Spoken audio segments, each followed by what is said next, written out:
Company में जिस तरह से शेयर होल्डर्स होते हैं उसी तरह स्टेक होल्डर्स भी होते हैं, लेकिन बहुत लोग कंफ्यूज होते हैं कि शेयर होल्डर स्टेक होल्डर्स में फ़र्क क्या है। What is the difference between stakeholder and shareholder. आज के इस एपिसोड में स्टेक होल्डर को थोड़ा सा डिटेल में और थोड़ा सा इजी लैंग्वेज में समझने को ट्राई करेंगे। वीडियो बहुत ज़्यादा लंबा नहीं होगा, शॉर्ट एंड सिंपल रखेंगे। सो चलिए शुरू करते हैं।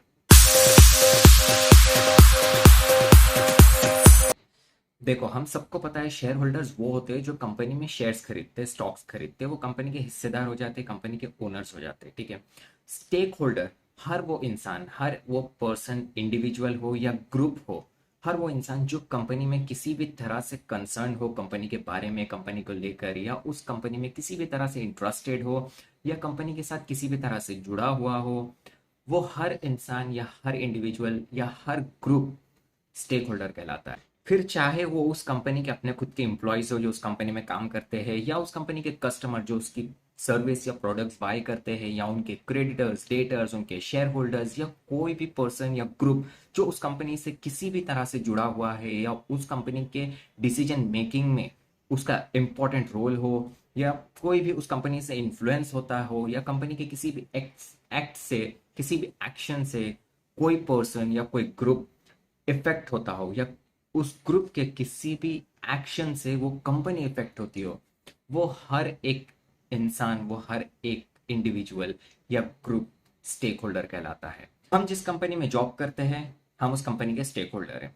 हम किसी कंपनी में इंटरेस्ट रखते हैं, उसको बस ऐसे ही क्लोज वॉच करते हैं कि ये कंपनी क्या कर रही है, इसके प्रोडक्ट्स कितने सेल हो रहे हैं, कल को हमें अगर उसका स्टॉक खरीदना है हम उसको फंडामेंटली एनालाइज कर रहे हैं, या उस कंपनी में इंटरेस्ट है किसी भी तरह का, तो हम उस कंपनी के लिए एक स्टेक होल्डर होते हैं। ठीक है।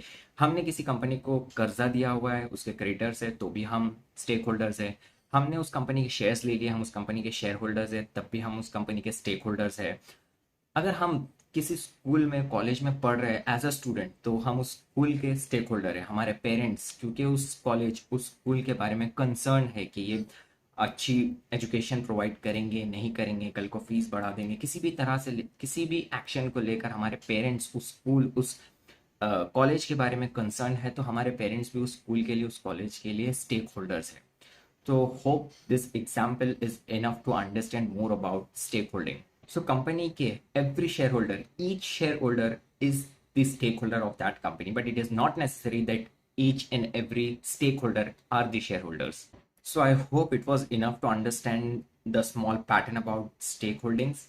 आने वाले एपिसोड में हम लोग stakeholders versus shareholders के बारे में और भी बात करेंगे, समझेंगे कि कंपैरिजन क्या है, दोनों की क्या पावर्स एंड अथॉरिटीज हो सकती हैं। और इसी तरह stock market, business, finance, trading, investment, career से रिलेटेड और भी कई सारी बातें जानने, सीखने और समझने के लिए सब्सक्राइब करें रॉयल मल्टीवर्सल ट्रेड इन्वेस्ट को। मैं मिलता हूँ आपसे नेक्स्ट एपिसोड में, तब तक के लिए बाय, टेक केयर।